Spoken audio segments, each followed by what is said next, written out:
Hello అండి. Subscribe చేసుకోండి. వీడియోని లైక్ కూడా చేయండి. ఈరోజు సీరియల్‌లో రోహిణి ఫోన్‌లో మాట్లాడుతూ వాళ్ళమ్మతో "ఏంటి నువ్వు చింటూకి మాటి మాటికి ఫోన్ ఇచ్చి నాకు ఫోన్ చేయిస్తున్నావు" అని అంటా ఉంటే వాళ్ళమ్మగారు "నేను చేయించడం లేదే. వాడికి అమ్మ కావాలనుంది. అమ్మెవరో తెలిసిన తర్వాత వాడిని ఆపలేకపోతున్నాను. అందరికీ చెప్పుకుంటున్నాడు. చాలా సంతోషంగా ఉన్నాడు. అమ్మ ఎప్పుడొస్తుందని రోజూ అడుగుతున్నాడు" అనంటది. అప్పుడు రోహిణి "అది నాకర్థమవుతుంది గానీ నా పరిస్థితే నీకర్థం గావట్లేదు" అని అంటా ఉంటే వాళ్ళమ్మగారు "నువ్వు కన్న మమకారం చంపుకున్నంత సులువుగా నువ్వు కన్నవాడు నీ మీద మమకారం అయితే చంపుకోలేడే" అని అనగానే రోహిణి "అది కాదమ్మా. మనోజ్ పక్కనుండగా నాకు ఫోన్ చేస్తే నాకు చాలా ప్రాబ్లం అవుతుంది. నేనే చేస్తాను" అని అంటా ఉంటే వాళ్ళమ్మగారు "సరే, నేను చెయ్యను, వాడితోనూ చేయించను. కానీ వాడి బర్త్‌డే వస్తుంది. కనీసం అప్పుడైనా వస్తావు గదా" అని అంటది. అప్పుడు రోహిణి "రావాలనే ఉంది. కానీ ఇక్కడ పరిస్థితి ఎలా ఉంటుందో. గట్టిగానే ట్రై చేస్తాను. రాలేకపోతే డబ్బులు పంపిస్తాను" అని అనగానే వాళ్ళమ్మగారు "నీ డబ్బులు ఎవరు కావాలి? వాడికి కావాల్సింది వాడి తల్లి. నాకు కావాల్సింది నా కూతురు. ఈ విషయం నీకు అర్థమైతే రా" అని ఫోన్ కట్ చేస్తది. రోహిణి కూడా బాధపడుతూ ఫోన్ కట్ చేస్తది. మనోజ్ వచ్చి "ఏమంటుంది నీ బంగారం" అని అడుగుతాడు. వెంటనే రోహిణి "ఫంక్షన్ ఏదో ఉంది రమ్మంటుంది" అనగానే "ఓహో" అని అంటాడు. "నువ్వెవరితో మాట్లాడుతున్నావు" అని అడుగుతది. "అదేదో స్పామ్ కాల్లే. నువ్వు షాప్ చూసుకో, నేను డీలర్‌కి ఫోన్ చేసి ఇస్తాను" అని వెళ్ళిపోతాడు. వెళ్ళి వేరే సోఫాలో కూర్చొనుంటే మనోజ్‌కి కాల్ వస్తది. శృతి చేస్తది. అప్పుడు Manoj "hello, business man Manoj speaking. Who is on the line" అని అంటాడు. శృతి "యాహ్, దిస్ ఈజ్ ధోని" అని అంటది. అప్పుడు మనోజ్ "ధ్వనా? ఆహా, నాతో ఏంటి పని" అని అంటాడు. శృతి "మీకెన్నో బెనిఫిట్స్ ఆఫర్ చేస్తున్నాం సార్. వాటి గురించి మీకు డీటెయిల్‌గా ఎక్స్‌ప్లెయిన్ చేద్దామని ఫోన్ చేశాననమాట" అని అంటా ఉంటే మనోజ్ "ఫ్రీగా బెనిఫిట్సా? ఏంటవి" అని అడుగుతాడు.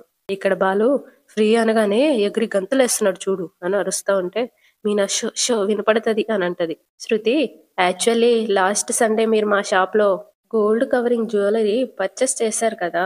దాని గురించే చెప్తున్నాననమాట" అని అంటది. Manoj "sorry, I did not understand. Where are you calling from" అని అడుగుతాడు. Shruti "gold covering shop sir. Sunday మీరు మా షాప్‌లో గోల్డ్ కవరింగ్ నగలు కొన్నారు కదా!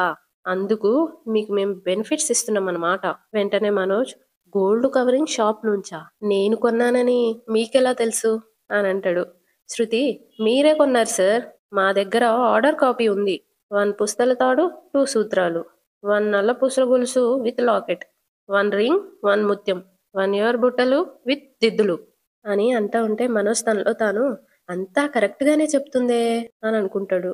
శృతి "ఇప్పుడు మీలాంటి వాల్యుబుల్ కస్టమర్స్‌కి మా షాప్ గోల్డెన్ ఆఫర్ ప్రొవైడ్ చేస్తుంది. మీరు కొన్న నగల మీద 30% డిస్కౌంట్ ఇస్తూ ఆ 30% క్యాష్ బ్యాక్ చేయమన్నా మేము చేస్తాం. లేకపోతే ఏదైనా జ్యువెలరీ ఐటెం ఇవ్వమన్నా మేము మీకిస్తాం. ఈ ఆఫర్ మీకు ఇవాల్టి వరకే ఉంది సార్. సార్, మీకు ఈరోజే ఆన్‌లైన్ పేమెంట్ చేయమన్నా చేస్తాం. లేదంటే మీరు కొన్న బిల్ కాపీ పంపిస్తే మీ అడ్రస్‌కి మీరు కోరుకున్న ఐటెమ్స్ ఫ్రీ డెలివరీ చేసేస్తాం. ఆ! మీరు బిజినెస్ మ్యాన్ అన్నారు కాబట్టి మీ సౌకర్యం కోసం మా కేటలాగ్ పంపించి మిమ్మల్ని ఆశ్చర్యపరిచి, ఆనందపరిచి, సంతోషంలో ముంచెత్తుతాం. ఆ! చెప్పండి సార్. ఏ విధంగా మీకు సర్వీస్ అందజేయాలో మీరే చెప్పండి సార్" అనగానే మనోజ్ ఆలోచనలో పడతాడు.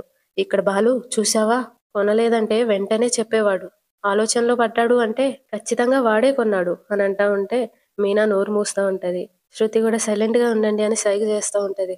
మనోజ్ ఏమో తనలో తాను ఆఫర్ చూస్తే ఆశగా ఉంది. కానీ ఎక్కువ ఆశ పడిపోతే నా బండారం బయటపడే ఛాన్స్ ఉంది. పెద్ద చిక్కొచ్చి పడిందే అని అనుకుంటూ ఉంటాడు. శృతి సార్, మీ ఫీడ్‌బ్యాక్ కోసం మీరు కన్న నగల గురించి కొంత సమాచారం మాకివ్వాల్సి ఉంటుంది" అని అంటది. అప్పుడు మనోజ్ "మాటి మాటికి నేను కొన్న నగల గురించి అని అంటుందేంటి? ఇదేదో నన్ను అడ్డంగా బుక్ చేసే ఫోన్ కాలా? దీని వెనక ఇంకెవరైనా ఉన్నారా? ఇప్పటికే ₹1,00,000కి ఆశపడి 4,00,000 ఫర్నిచర్, 4,00,000 క్యాషు పోగొట్టుకున్నాను. ఈసారి అలాంటి తప్పు చెయ్యను" అని సీరియస్‌గా అనుకొని శృతి ఏమో "సార్, ఆర్ యూ దేర్" అనగానే "ఏయ్, ఎవరు నువ్వు? ఆ! ఏ ఆటలుగా ఉందా? నేనేంటి పుస్తెల తాడు, నల్ల పూసలు కొనడమేంటి? తిక్క తిక్కగా ఉందా?" అనగానే శృతి "సార్, మీరే కొన్నారు సార్" అని అంటది. అప్పుడు మనోజ్ "ఏయ్, షట్ అప్. నేను కొనడం నువ్వు చూసావా? అయినా ఆడవాళ్ళ వస్తువులు నేనెందుకు కొంటాను? ఇదేదో కొత్త రకం స్కామ్‌లా ఉంది. ఏదో ఒకటి చేసి నాలాంటి జీనియస్ దగ్గర నుండి డబ్బులు గుంజాలని చూస్తారా? ఇంకొకసారి ఫోన్ చేస్తే సైబర్ క్రైమ్‌కి కంప్లెయింట్ ఇస్తాను. పెట్టేయ్ ఫోను అని సీరియస్‌గానే ఫోన్ పెట్టేత్తాడు. శృతి ఏమో సార్, సార్, సార్, సార్ అని లాభం లేదు అన్నట్టుగా తల ఊపుతది బాలుని చూసి. వెంటనే రవి ఇదంతా జరిగే పని కాదని అప్పుడే చెప్పాను అని అంటా ఉంటే బాలు వాడు వాడు ఖచ్చితంగా గిల్ట్ నగలు కొన్నాడు. నాటకాలు ఆడుతున్నాడు నాటకాలు అని అంటాడు. శృతి ఏమో అతని మాటల్ని బట్టి చూస్తే కొన్నట్టే అనిపిస్తుంది అని అంటా ఉంటే రవి ఇది మన గెస్ మాత్రమే. ఒకవేళ వాడు కొనకపోయి ఉంటే అని అంటాడు. అప్పుడు బాలు రేయ్ వాడే కొన్నాడు. వాడే డూప్లికేట్ నగలు పెట్టాడు. ఆ 4 లక్షలకి మీనా నగలమ్మి అబద్ధం చెప్పాడు. ఒకవేళ వాడు కొనకపోయి ఉంటే 10 నిమిషాలు టైం వేస్ట్ అని ముందే చెప్పేవాడు కదా అని అంటా ఉంటే మీనా మీరు ఆవేశపడకండి అని అంటది. బాలు నాకు తన్నుకొస్తుంది ఏం చేయను? నేరుగా వెళ్ళి వాడిని 4 తన్ని నిజం చెప్పించాలన్న కసి పుడుతుంది అని అంటా ఉంటే రవి అంత పని చేయకన్నయ్య. ప్రూఫ్ లేకుండా కొడితే నాన్న నీకు రివర్స్ అయ్యే ప్రమాదం ఉంది అని అంటాడు. అప్పుడు మీనా సరే రవి మేం బయలుదేరతాం. చాలా థ్యాంక్స్ శృతి అని అంటా ఉంటే శృతి మనలో మనకి థ్యాంక్స్ ఎందుకు మీనా? నీకున్న ఆ నగలు అమ్మేసి వాటి ప్లేస్లో గిల్టీ నగలు పెట్టడం క్రైమ్. ఎలాగైనా ఎప్పటికైనా క్రైమ్ బయట పడుతుంది అనగానే బాలు ఫోన్ తీసుకొని సరే డబ్బుడమ్మా మేము వెళ్తాము అని లేచి వెళ్తాడు. మీనా కూడా వెళ్ళిపోతుంది. వెళ్ళిపోగానే రవి శృతి ఇలాంటి ఫోన్స్ చేయకు అని అంటా ఉంటే శృతి ఏ ఫ్రాడ్ చేస్తున్నామా? ప్రతి దానికి భయపడుతూ ఆ నాకు ఆకలేస్తుంది వెళ్ళి ఏదైనా తీసుకురాపో అనగానే రవి హా అని తలగొట్టుకొని వెళ్తాడు. ఇక ఇటు మనోజ్ ఇంటికి వెళ్ళిపోయి వాళ్ళ అమ్మని రూమ్ లోకి లాక్కెళ్ళిపోయి అమ్మ రా రా రా అని డోర్ వేసేసి కంగారు పడతా ఉంటే ప్రభావతి రే ఏంట్రా మళ్ళీ ఏమైంది ఏంటి కంగారు అని అడుగుతది. మనోజ్ అది కాదమ్మా మనం ఒక షాప్ లో కవరింగ్ నగలు కొన్నాం కదా అనగానే ప్రభావతి ఆ మనమని నన్ను కలుపుకురా కొన్నది నువ్వు అని అనగానే మనోజ్ సరేలే అమ్మా కొన్నది నేనే ముందు నేను చెప్పేది పూర్తిగా విను అనగానే ప్రభావతి సరే చెప్పు అని అంటది. మనోజ్ జరిగిందంతా చెప్తాడు. శృతి ఆఫర్స్ గురించి అంటదిగా అదంతా చెప్తాడు. అప్పుడు ప్రభావతి కవరింగ్ నగలు కొంటేనే కాల్ చేసి మరీ ఆఫర్స్ ఇస్తారంటావా? ఇదేదో తేడాగా ఉన్నట్టు అనిపిస్తుంది రోయ్ అని అంటా ఉంటే మనోజ్ అవునమ్మా ఏదో లిటికేషన్ ఉంది అని అంటాడు. ప్రభావతి ఆ బాలుగాడు ఫోన్ చేసి మాట్లాడాడేమో కాదమ్మా అది ఆడాళ్ల గొంతు. అప్పుడు ప్రభావతి గొంతు మార్చాడేమో అని అనగానే గొంతు మార్చినా అమ్మాయిలు మాట్లాడే అంత స్పష్టంగా మాట్లాడలేడు కదా అని అంటాడు. వెంటనే ప్రభావతి అది నిజమేరా పోనీ మీనా మాట్లాడిందంటావా? మీనాకి ఇంగ్లీష్ రాదు కదమ్మా వాళ్ళు ఇంగ్లీష్లో మాట్లాడారు అనగానే ప్రభావతి ఇంగ్లీష్లో మాట్లాడారా? వీళ్ళిద్దరు కలిసి ఇంకెవరితోనైనా మాట్లాడిచ్చారేమో అనగానే మనోజ్ నాకు కూడా అదే డౌట్గా ఉందమ్మా అని అంటాడు. ప్రభావతి నీ అనుమానం సరే నువ్వేదైనా నోరు జారి వాగేశావా అని అడుగుతుంది. మనోజ్ లేదు నేనేమీ చెప్పలేదు అనగానే ప్రభావతి బ్రతికిచ్చావు. నువ్వు నేను ఇలాంటి ఆఫర్లకి కకృతి పడతామని వాళ్ళిద్దరికీ బాగా తెలుసు అందుకే ఇలాంటి ప్రయత్నం చేశారు అని అనగానే మనోజ్ అర్థమవుతుందమ్మా కానీ ఈ బాలుగాడి కన్నెప్పుడు నా మీదే ఉంటుంది ఎందుకు అని ఏడ్పు మొహం పెట్టి అడుగుతాడు. ప్రభావతి వాడితో నీకు అలాంటి అనుభవం ఉంది మరి ప్రతిసారి నువ్వు వాడికే దొరికిపోతున్నావు. ఇప్పుడు ఈ విషయంలో నువ్వు అమ్మేసిన నగలు వాడి పెళ్ళానివి. అంత సులభంగా వదిలిపెడతాడు అనుకుంటున్నావా? దొంగ దొరికేదాకా వాడు వదలడు అని అంటా ఉంటే మనోజ్ నువ్వు అలా అనకమ్మా నాకు భయం వేస్తుంది అని అనగానే ప్రభావతి రే నేను చెప్పేది నిజంరా నా మాట విని నువ్వు తొందరగా ఆ నగలు తీసుకొచ్చి వాళ్ళకి ఇచ్చేయి. మన నగలు మనకొచ్చాయిలే అనే తృప్తితో వాళ్ళు ఉంటారు. మీ నాన్న డబ్బులు నువ్వు తీసుకెళ్తేనే ఆ బాలుగాడు నిన్ను ఇల్లంతా తిప్పించి తిప్పించి కొట్టాడు గుర్తుంది కదా అనగానే మనోజ్ ఎలా మర్చిపోతాను అనగానే ప్రభావతి ఇప్పుడు వాడి పెళ్ళాం నగలు నువ్వే అమ్మేశావని తెలిసిందే అనుకో ఈసారి ఇల్లంతా కాదు ఊరంతా పరిగెత్తిచ్చి కొడతాడు అని అనగానే మనోజ్ ఏడుపు ముఖం పెట్టుకొని భయపడుతూ వాడు కొట్టడమేమో గాని ఈలోపు ఈ విషయం అంతా రోహిణికి ఎక్కడ తెలిసిపోతుందో అని భయమేస్తుందమ్మా అని అంటాడు. అప్పుడు ప్రభావతి రే ఎటు వెళ్ళినా నీకు సమస్యలు తప్పవు కాబట్టి నీకున్న ఒకే ఒక్క మార్గం తొందరగా డబ్బులు రెడీ చేయడం అని అనగానే మనోజ్ చెయ్యాలని నాకు ఉంది కానీ నా షోరూంలో అసలు వ్యాపారమే సరిగ్గా జరగడం లేదు. ఎప్పుడైనా ఒకటి అలా అమ్మినా వెంటనే రోహిణి లెక్కలడుగుతుంది. షోరూమ్ నుండి డబ్బులు అరేంజ్ చేయడం చాలా కష్టమమ్మా అనగానే ప్రభావతి ఒరేయ్! కష్టం అనుకుంటూ కూర్చుంటే కష్టాలు ఇంకా ఎక్కువైతాయిరా. మనం పరిష్కార మార్గం ఆలోచించుకోకపోతే ఆ బాలుగాడు మనల్ని పట్టుకునే మార్గాలు ఆలోచిస్తాడు. కాబట్టి తొందరగా ఆ నగలు కొనే ప్రయత్నం చెయ్యి. ఈ విషయంలో నీతో చేతులు కలిపానని మీ నాన్నకి తెలిస్తే నన్ను చంపేస్తారు అని దండం పెడుతూ ఆలస్యం చేయకుండా డబ్బులు రెడీ చెయ్యిరా అనగానే మనోజ్ అది కాదమ్మా అని అంటా ఉంటే ఛీ అని అనేసి వెళ్ళిపోతుంది అక్కడి నుండి. ప్రభాతి వెళ్ళిపోగానే మనోజ్ అబ్బా ఈ సమస్య నుండి ఎలా బయటపడాలి అని కంగారు పడుతూ ఉంటాడు.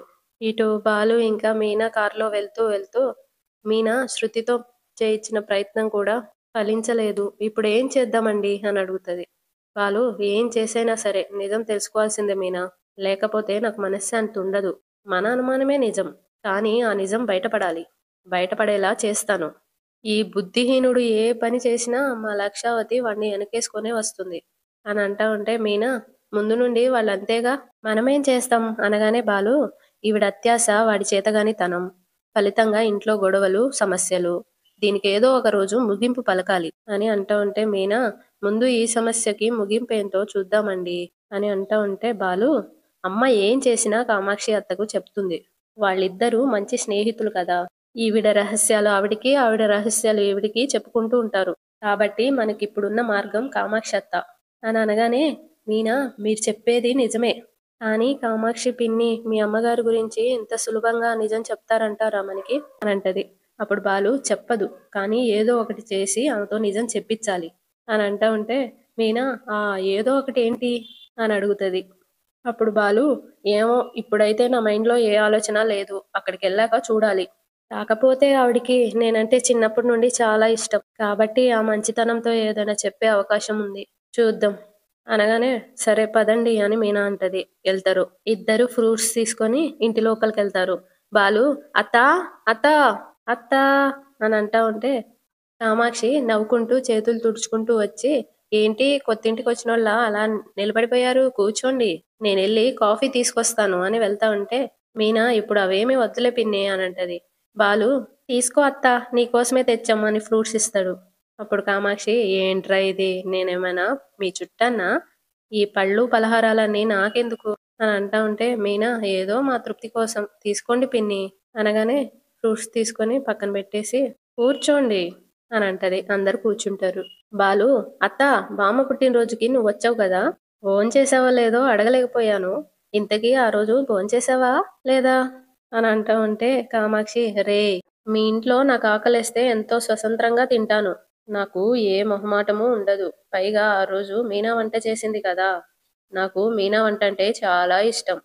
చాలా కడుపు నిండా తృప్తిగా తిన్నాను అని నవ్వుతా ఉంటే బాలు అన్నట్టు నువ్వు టీవీ కూడా తెచ్చావు కదా అనగానే కామాక్షి ఏ టీవీ అని అడుగుతుంది.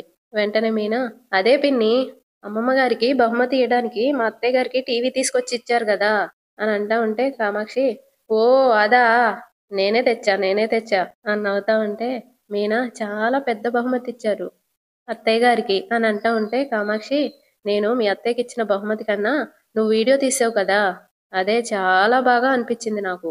ఒరే నువ్వైతే మీ నానమ్మ చిన్ననాటి స్నేహితులందరినీ తీసుకొచ్చి ఎంతో గొప్ప పని చేసావు.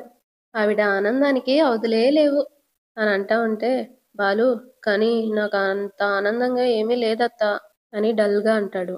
అప్పుడు కామాక్షి ఎందుకు అని అడుగుతుంది. మీనా అది ఈయన వీళ్ళ నానమ్మ గారికి బంగారు చైను కొనివ్వాలని అనుకున్నారు.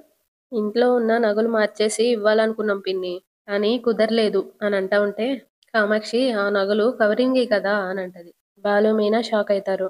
నీకెలా తెలుసత్తా అని అడుగుతాడు. కామాక్షి కంగారు పడుతూ మేమే మీ అమ్మ చెప్తుంటే విన్నా బాలు అని అనగానే బాలు మా అమ్మ మీతో అన్నీ చెప్తుంటది కదా అనగానే కామాక్షి ఆ ఆ ఆ అని అడ్డంగా నిలువుగా తలూపుతా ఉంటది. అవును అనలేను కాదు అనలేను. నాకు చెప్పొచ్చు అనుకునేవి చెప్తుంది వద్దు అనుకునేవి అస్సలు చెప్పదు అని అంటా ఉంటే బాలు అయితే నగల గురించి చెప్పే ఉంటది కదా అనగానే కామాక్షి ఆ నగలు మార్చినట్టు అనగానే బాలు ఇంకా మీనా షాకింగ్ గా అలా చూస్తూ ఉంటారు. కామాక్షి ఆగిపోయి వాళ్ళిద్దరిని అలాగే చూస్తూ ఆలోచిస్తా ఉంటది. బాలు మార్చి అనగానే కామాక్షి తనలో తాను వీళ్ళు నాతో ఏదో నిజం చెప్పించాలి అనుకుంటున్నారు. నేను జాగ్రత్త పడాలి అని అనుకుంటది. అదే మీనా వాళ్ళ అమ్మోళ్ళే కవరింగ్ నగలు ఇచ్చారంట గదా! మీ అమ్మ చెప్పింది. కానీ నేనేం నమ్మలేదు అని అంటా ఉంటే, మీనా ఆ నగల గురించి కాదు. మేం మాట్లాడుతుంది వీళ్ళ నానమ్మ గారిచ్చిన నగలు కవరింగ్ నగల్లా ఎలా మారిపోయాయో తెలియట్లే. దాని గురించి మీతో ఏమైనా చెప్పారా అని అనగానే కామాక్షి చెప్పిందిగా. వెంటనే బాలు ఏం చెప్పింది చెప్పత్తా అని అంటాడు. అదే ఎవరో మోసం అని ఆగిపోయి కంగారు పడుతూ ఏంటో నా నోట్లో ఏది ఆగేలా లేదేంటి అని అనుకొని లేచి సరే సరే ఉండండి నేను మీకు ఏదైనా తినటానికి తీసుకొస్తాను అని వెళ్తా ఉంటే మీనా పిన్ని ఆ నగలు ఎలా మారిపోయాయో అర్థం కాక మేము చాలా బాధపడుతున్నాం. ఎక్కడో ఏదో జరిగింది అని అంటా ఉంటే బాలు కూడా నేను అత్త అని ఏదో మాట వరుసకి పిలవడం లేదు. నిన్ను నా సొంత అత్తలాగే పిలుస్తాను. నీకు తెలుసుగా అత్త అనగానే కామాక్షి నేను కూడా మిమ్మల్ని నా బిడ్డల్లాగే చూస్తున్నాను బాలు అని అంటది. అప్పుడు బాలు నాకు తెలుసత్తా. చెప్పానా మీనా అత్తకి నేనంటే ఎంతో ఇష్టం. మా అమ్మ నన్నెప్పుడు కొట్టినా తిట్టినా అత్తే వచ్చి అడ్డుపడేది. నా మంచి కోరుకునే చాలా మందిలో అత్తే ఉంది అని అంటా ఉంటే కామాక్షి అవును మీరు ఆ నగల గురించి ఎందుకంత ఎంక్వైరీ చేస్తున్నారు అని అడుగుతది. అప్పుడు బాలు ఏం లేదత్తా ఆ బంగారం మా చేతికొస్తే కనీసం ఎప్పుడైనా మా షీలా డార్లింగ్కి చైన్ కొనియాలని అనుకుంటున్నాను అని అంటా ఉంటే మీనా దానితో పాటు మా అమ్మ మీద పడ్డ నింద కూడా చెరిగిపోతుంది కదా అందుకే పిన్ని అని అంటది. బాలు మళ్ళీ మళ్ళీ అడుగుతున్నానని ఏమీ అనుకోకత్తా. మా అమ్మ నీకు ఏదైనా చెప్పుంటే కొంచెం చెప్పత్తా అని అనగానే కామాక్షి అంటే అది బాలు ఆ చెప్పాలంటే చెప్పాలంటే అని అంటూ ఉండగా ప్రభావతి కామాక్షి అని పిలుచుకుంటూ అక్కడికొస్తది. బాలు మీనాను చూసి ఆగిపోయి మీరేంటి ఇక్కడున్నారు అని అడుగుతది. అప్పుడు బాలు మేం రాకూడదా అని అనగానే ప్రభావతి సమయం సందర్భం లేకుండా వస్తేను అని అంటది. మీనా ఇంటికి వచ్చే దారిలో పళ్ళు కొన్నాం అత్తయ్య. పిన్నికి ఇచ్చి వెళ్దామని వచ్చాము అనగానే ప్రభావతి ఓహో తనకి కొనుక్కోవడం రాదా ఏంటి లేకపోతే తనేమైనా హాస్పిటల్లో ఉందా పళ్ళిచ్చి పరామర్శించి రావడానికి అని అనగానే బాలు ఈ మధ్య ఇంట్లో విషయాలు కొత్త కొత్తగా జరుగుతున్నాయిగా వాటి గురించి తెలుసుకుందామని వచ్చాం అని అంటా ఉంటే ప్రభావతి మీనా దగ్గరికి వెళ్ళి వాడు దేని గురించి మాట్లాడుతున్నాడు అని అడుగుతది.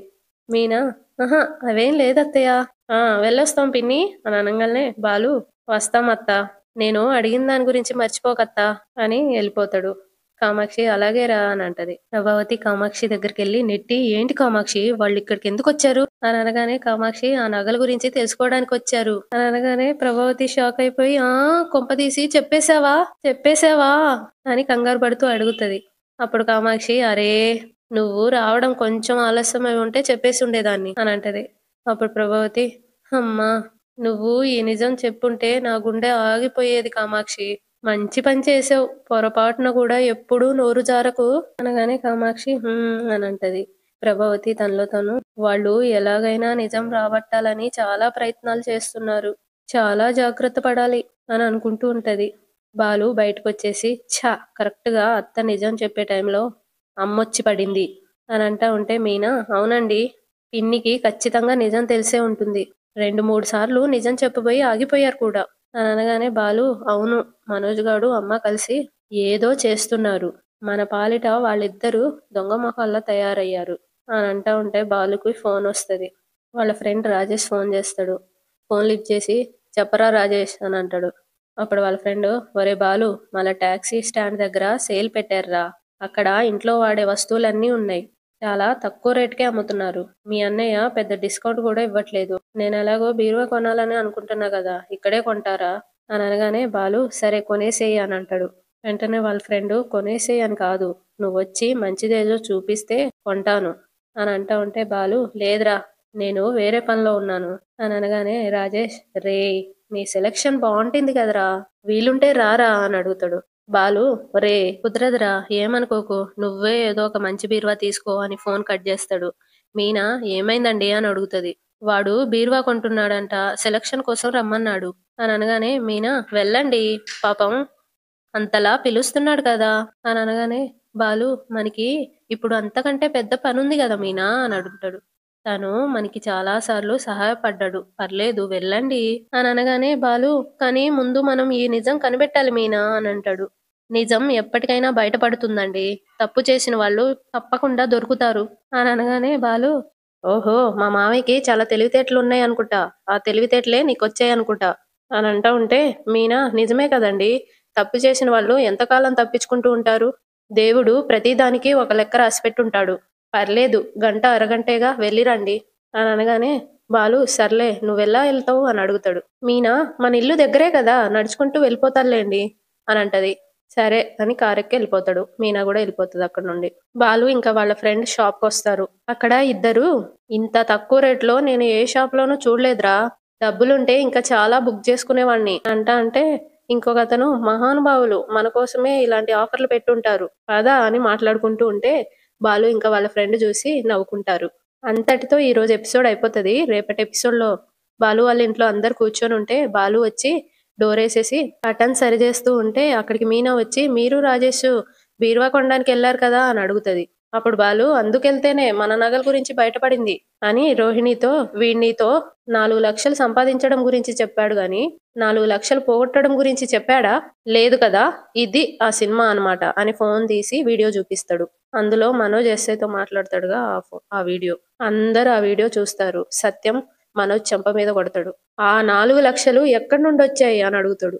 బాలు ఏమో, "మీనా బంగారం తీసుకెళ్ళి అమ్మితే వచ్చాయా?" అని అంటా ఉంటే, సత్యం, "నిజంగా ఆ బంగారం తీసుకెళ్ళావా?" అని సీరియస్‌గా అడుగుతూ ఉంటాడు. అంతటితో ఈరోజు ఎపిసోడ్ అయిపోతది. సబ్స్క్రైబ్ చేసుకోండి కదా!